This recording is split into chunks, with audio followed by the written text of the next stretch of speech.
अरण्यान ग्राम्या च ये, उसकी यजन सर्वहुत से स्वामी, सब प्रगति सरलता अभिसिंचन, संभरण किया सब सृजन किया, उस सेवाय बेअरण्य ग्राम, उत्पन्न किए पशु प्राणी सब।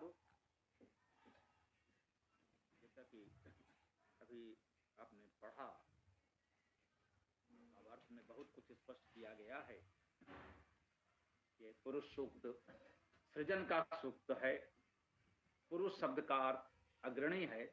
पुर धातु से पुरुष शब्द की निष्पत्ति हुई, इसका अर्थ अग्रणी है।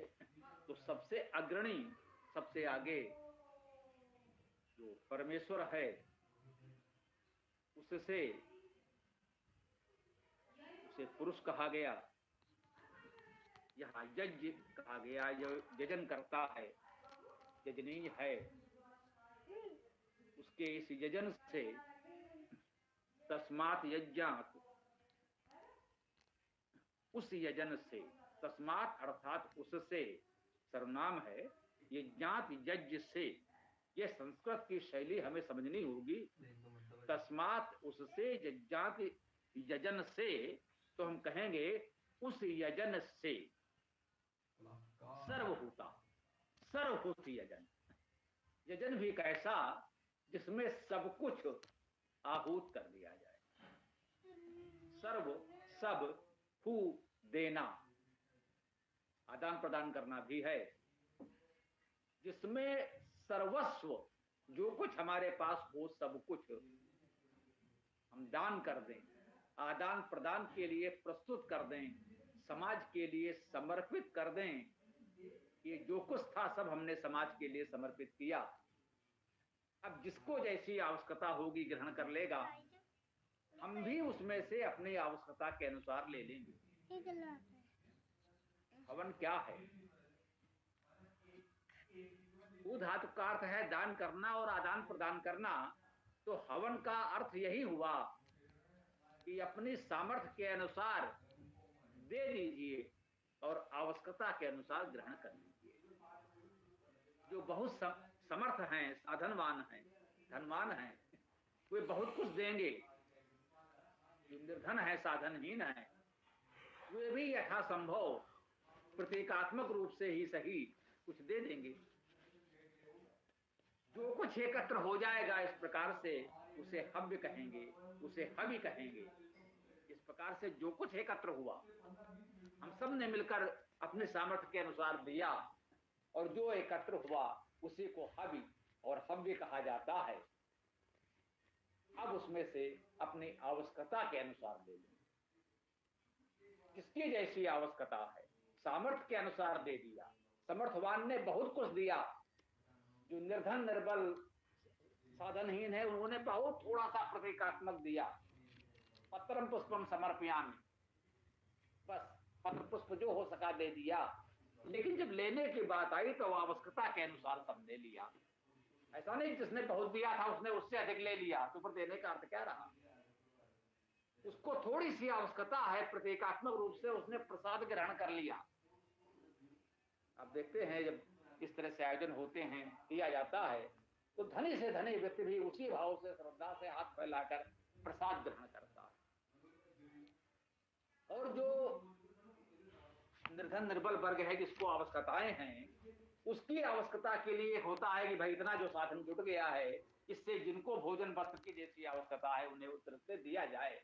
और जिन्होंने अधिक से अधिक दिया है, वो तो श्रद्धा भाव से हाथ फैलाकर बस प्रसाद ग्रहण कर लेते हैं। उन्होंने दिया इसलिए है कि समाज के उन लोगों तक भी पहुंच सके जिन्हें उसकी आवश्यकता है। इसी को हवन कहते हैं। किसी कर्मकांड, किसी बधी हुई प्रक्रिया का नाम हवन नहीं है, यजन नहीं है। हवन तो यही है, यजन तो यही है। इसे समझना है। तो उस सर्वहृत यजन से, तस्मात् यज्ञात् सर्वभूता, प्रथम चरण मंत्र का हमने पढ़ा, इतना ही है कि उस सर्वभूत यजन से, सब कुछ दे देने वाले यजन से, संभृतम प्रसद आज्यम, सम सम्यक रूप से उपसर्ग है, भृतम भ्री धातु भरण करना भरना, संभृतम, जब सर्वभूत हुआ, सर्वस्व दे दिया गया, तो सम्यक रूपेण भरण भी होगा। प्रसद आज्यम, प्रसद आज्य को, प्रगत सरलता अभिसिंचन को ने पढ़ा। प्रस धातु का अर्थ क्या है? जाना, सरल होना, अभिसिंचन करना। गति करना भी है, सरल भी होना है, अभिसिंचन करना है। हमें गतिशील रहना है, प्रगतिशील रहना है, सरल होना चाहिए। हमें बहुत ऐठे हुए नहीं रहना चाहिए। जैसे कहते भाई वो तो बहुत ऐठे हुए हैं, बहुत ऐठ में है, नहीं। हमें सरल स्वभाव का होना चाहिए, ऐठा हुआ नहीं रहना चाहिए। और क्या करना चाहिए? अभिसिंचन करना चाहिए। जो भी हमारे पास साधन है, विद्या है, गुण है, उसका लाभ समाज को मिले, तभी तो उसकी उपयोगिता है। चलिए, बहुतों के पास धन है, वे अपनी तिजोरी में रखे हैं, और हम कहते हैं नहीं भाई उनको देना चाहिए। मान लिया हमने आपने थोड़ा सा परिश्रम करके कुछ विद्या ही अर्जित कर ली है, और उसे हम अपने में सीमित रखते हैं कि नहीं साहब हम तो बड़े विद्वान हैं, और बस वो हमारे पास ही रहे, सब लोग हमें को सबसे बड़ा विद्वान मानकर पूजे, तो फिर उस विद्या की कोई सार्थकता नहीं। उस कृपण धनवान से अधिक गिरे हुए तो हम हैं, जो अपनी विद्या को भी बचाकर रखना चाहिए। जो कुछ है उसे देने का भाव रखिए। आपके पास धन है, साधन है, विद्या है, सद्गुण है, जो भी है, कुछ अच्छे गुण यदि आपने विकसित किए हैं, तो प्रयास कीजिए वो गुण भी और लोगों तक पहुंचे। एक छोटी सी बात कहना चाहता हूं, ध्यान आ गई। सत्य बोलने का स्वभाव बचपन से अभ्यास करते करते हमने विकसित किया। इस समाज में हम भी रहते हैं, जिसमें आप सब रहते हैं, और हमारा एक संकल्प धीरे धीरे विकसित हो गया कि हम जितना कहेंगे सत्य कहेंगे, सत्य के अतिरिक्त कुछ नहीं कहेंगे। जितना बोलेंगे उतना सत्य बोलेंगे।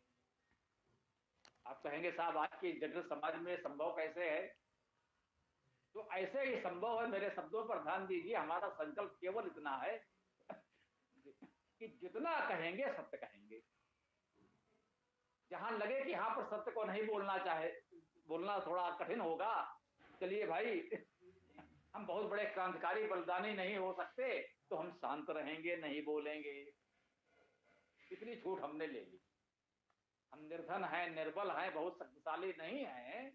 यदि कट सत्य को सब सर्वत्र सब समय बोलते रहेंगे तो अब तक हम जीवित नहीं रह पाते।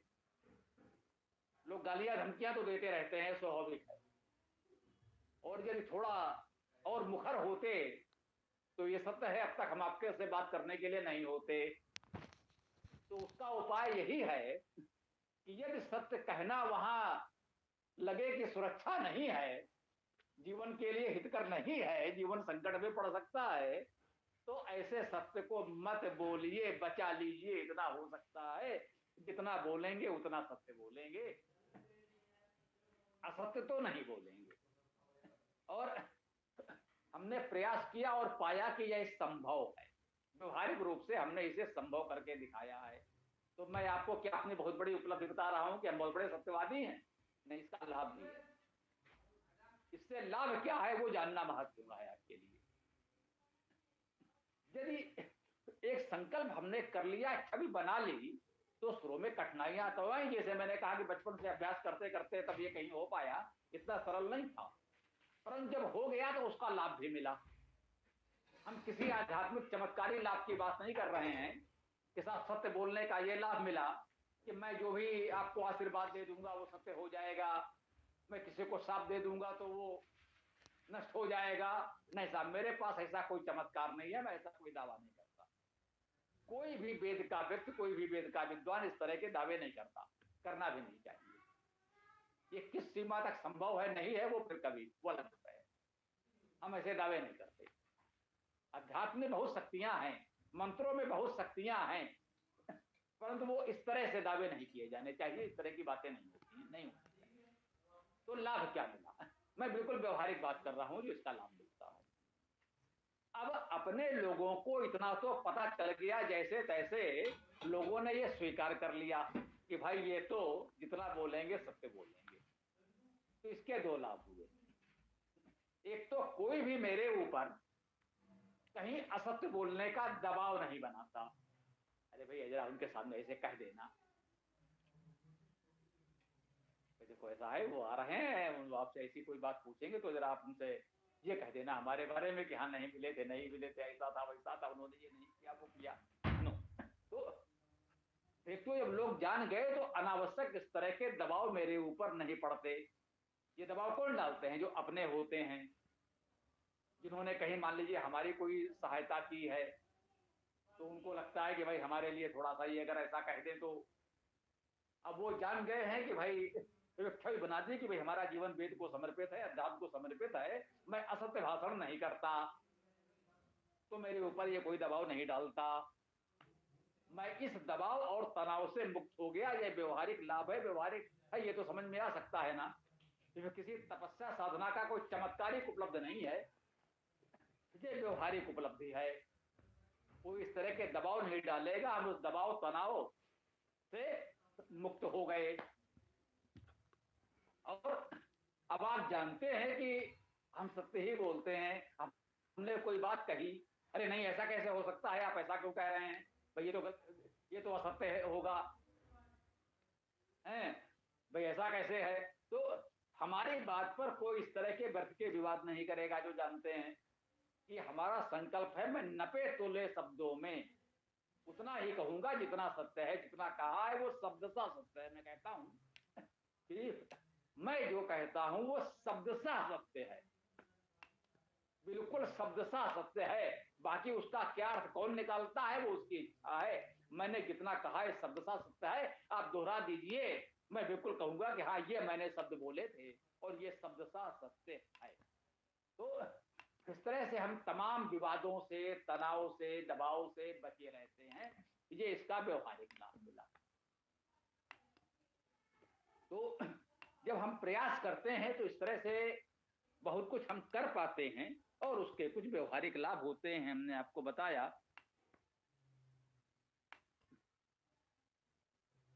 तस्मात् यज्ञात सर्वभूता संभृतम प्रसद आज्यम। तो हमने ये आपको बता रहे थे, प्रस धातु का अर्थ जाना, सरल होना, अभिसिंचन करना। जो गुण है उनका समाज में अभिसिंचन करें। जैसे मैंने अभी आपको वो रहस्य बताया कि सत्य बोलने का अभ्यास गुण है, ये सामर्थ्य हमने कैसे विकसित की, हमने रहस्य बता दिया आपको। तो आप भी प्रयास करें तो धीरे धीरे ये गुण विकसित कर सकते हैं। आप लोग कहीं ना कहीं अष्टांग योग आदि से भी जुड़े हुए होंगे। तो बताया जाता है कि सत्य का अभ्यास यदि हो जाए तो कुछ लाभ होते। फिर मैं कह रहा हूं कि बहुत चमत्कारिक उपलब्धियों की मैं बात ही नहीं कर रहा, करना भी नहीं चाहिए। उसमें एक अनावश्यक अहंकार आता है, दुष्प्रचार होता है, फिर यहीं से बाबागिरी जन्म लेती है कि साहब बाबा जी तो बड़े चमत्कारी हो गए, तो मुझे बाबागिरी तो नहीं करनी। और ना हम चाहते हैं कि हमारा कोई मित्र साथी आप लोग करें। साधना स्वयं में करें। जो साधना की उपलब्धियां हैं कुछ होती हैं, ये सत्य है, लेकिन वे प्रचार के लिए नहीं होती। योग में कहा जाता है सिद्धियां साधना में बाधक। जब आप साधना करेंगे तो सिद्धियां आएंगी, ये स्वाभाविक है। मैं सहज भाव से कितनी बड़ी बात कह गया, गंभीर हो गई, जरा समझ लीजिए। जब आप सच्चे मन से साधना करेंगे और साधना में आप कुछ ना करें, नियमित रूप से केवल वेद पाठ, वेद स्वाध्याय करें, कुछ सप्ताह, कुछ मास करें, किसी और को मत बताइएगा, अपने भीतर देखिएगा आपके अंदर कुछ विशेषता आई या नहीं, कुछ तथा कथित आध्यात्मिक चेतना, कुछ आध्यात्मिक शक्तियां विकसित हुई या नहीं। लेकिन ध्यान रखिएगा, सिद्धियां साधना में बाधक हैं। ये कैसे हैं? जब आपको ये अनुभव होने लगता है कि मेरे अंदर कुछ शक्तियां, कुछ सिद्धियां विकसित हो रही हैं, आप उन सिद्धियों में उलझ जाते हैं, उसमें फंस जाते हैं, साधना छूट जाती है। सिद्धियां भी गई और साधना भी गई। निश्चित मानिए सिद्धियां भी चली जाएंगी और साधना भी चली जाएगी। आगे के लिए इसलिए सिद्धियों की हमेशा उपेक्षा कीजिए। उसका प्रचार करना, कहना सुनना तो बहुत ही ऐसी बात है, अपने आप से भी कभी उसकी चर्चा न करें, स्वयं भी विचार न करें कि हाँ भाई मैंने इतनी साधना की तो ये होने लगा। बहुत सी बातें सहज भाव से होती हैं, उनको स्वाभाविक रूप से होने दीजिए। कभी भी सिद्धियों का आडंबर प्रचार मत फैलाइए, ये ध्यान रखिएगा। सहज भाव से कहे जाने कैसे मन में आ गया तो मैंने आपसे बता दिया, बाकी आप समझदार हैं, सब कुछ कर सकते हैं, ध्यान रखिएगा। बात आ गई है तो कह देता हूं। एक बात आपने सुना होगा, शक्तिपात। जी हाँ, शक्तिपात होता है। शक्तिपात में कोई जादू टोना नहीं होता, शक्तिपात में व्यापार नहीं होता। जैसे मैंने अभी सहज भाव से आपसे कह दिया, मेरी भावना है जन जन वेद, घर घर वेद पहुंचाना है ना। जब घर घर वेद जन वेद, पवित्र भावना है, इसमें मेरा कोई स्वार्थ नहीं है। हम आपसे कुछ अपने लिए व्यक्तिगत रूप से नहीं चाहते हैं। और यदि हमारे इस अभियान को आप आगे बढ़ाते हैं, आप अपने घर में वेद पीठ की स्थापना करते हैं, आप नियमित रूप से वेद पाठ और वेद मंत्र की व्याख्या करते हैं, ये साधना आप करते हैं तो सिद्धियां आएंगी। ये सच्चे मन से आप हमसे जुड़े हैं, आप हमारे इस अनुरोध को, मेरी इस प्रार्थना को, इस निवेदन को स्वीकार करते हुए वेद पीठ, वेद पाठ, वेद मंत्र व्याख्या करते हैं, यदि हमारी इस प्रार्थना को आप सच्चे हृदय से स्वीकार करते हैं तो विश्वास कीजिए, यदि आपकी भावना मेरी इस प्रार्थना से जुड़ी है तो मेरी भावना, मेरी साधना आपसे जुड़ी है। जो कुछ मैंने जीवन भर साधना करके पाया है, कि जो वेद विद्या का अभ्यास मैंने किया है, जो वेद विद्या मैंने विकसित की है, वो आप तक पहुंच जाएगी। जैसे आप संदेश आजकल इस तकनीक के माध्यम से भेज देते हैं, जैसे ये टेलीकास्ट होता है, ब्रॉडकास्ट होता है, जैसे प्रसारण होता है, ऐसे ही हमारी साधना, ये वेद विद्या आप तक पहुंच जाएगी। आप विश्वास रखिए, ये वो ईश्वर का नेटवर्क है जो कभी टूटता नहीं है, कभी असफल नहीं होता है। आइए आगे बढ़ते हैं। पता नहीं ईश्वर की क्या इच्छा थी, आज कुछ रहस्य आप तक पहुंच गया। आप सुपात्र हैं, कहीं ना कहीं ईश्वर ने आपको इसके लिए चुना और ये रहस्य आपको आज मिला। तो हम कह रहे थे, प्रसदाज्यम, प्रस धातु का अर्थ जाना, सरल होना, अभिसिंचन करना। जो कुछ हमारे पास है, जो भी गुण धर्म है, वो हम समाज में अभिसिंचित करें, लोगों को उससे लाभान्वित करें, उन तक पहुंचाएं। आज्यम शब्द में अज धातु होगी, इसका भी अर्थ चलना, गति करना है, स्थापन प्रक्षेपण भी है। तो ये जो हमारे सद्गुण हैं, सरलता का स्वभाव है, गतिशीलता है, अभिसिंचन है, ये हम समाज में प्रक्षेपित करते रहें, स्थापित करते रहें, ये हमें करते रहना है। यही इस मंत्र में हमको बताया गया है। संभ्रतम प्रसद आज्यम, उस सरहुत यजन से क्या हुआ, तस्माद यज्ञा सरहुता, उस सरहुत यजन से ये प्रसद आज्य को का संभरण हुआ। पूरे समाज में ये सद्गुणों के अभिसिंचन प्रक्षेपण की प्रक्रिया व्याप्त हुई, आगे बढ़ी, संचरित हुई। यही इस मंत्र के इन दो चरणों में अर्धभाग में बताया गया है, पूर्वार्ध में। आइए आगे हम इस मंत्र के उत्तरार्ध पर बात करते हैं। पशून तान चक्रे वायव्या, ये पुरुष सूक्त, सृजन का सूक्त है, सृष्टि का सूक्त है। कह रहे हैं कि जब इतनी व्यवस्थाएं बनने लगी, ये धरातल, ये भूमि, ये पृथ्वी जीवों के निवास के योग्य हो गई, तो पशून तान चक्रे वायव्या, तो क्या किया, चक्रे अर्थात किया। ये सब ध्यान रखिएगा, क्रे धातु है करना, इसका एक रूप बनता है चक्रे। ये भूतकाल में होता है, पर जैसा कि हमने आपको बताया है, वेद में सर्वकालिक सत्य है, इसलिए इसमें भूत वर्तमान भविष्य का कोई भेद नहीं होता। चक्रे का अर्थ है किया, पशून तान चक्रे वायव्याम, तान माने उनको, वायव्यान का अर्थ वायव्यों को, पशून अर्थात पशुओं को। तो उन वायव्य पशुओं को किया, ये हुआ इसका शाब्दिक अर्थ। तो वायव्य पशुओं को किया, किया अर्थात जहां उत्पन्न किया, इस पर समझ लें, इसमें कोई समस्या नहीं है, ये बिल्कुल स्पष्ट है। ठीक, तो उसमें वायव्य पशुओं को उत्पन्न किया। ये वायव्य पशु कौन से हैं? एक तो सरल भाषा में जो ही समझ लें, जो वायु में रहने वाले पशु हैं। अब कौन सा पशु वायु में रहता है? सहज भाव से हम पशु जिन्हें कहते हैं वे तो वनों ग्रामों में रहने वाले सामान्यतः 4 पैर वाले स्तनपायी बड़े पशु हैं। परंतु जैसा कि अभी बताया गया आपको, पशु शब्द पशु धातु से बनेगा। पश्यत इति पशु, पश्यत अर्थात देखता है, पशु माने देखना, पश्यत अर्थात देखता है, जो देखता है वह पशु कहा जाता है।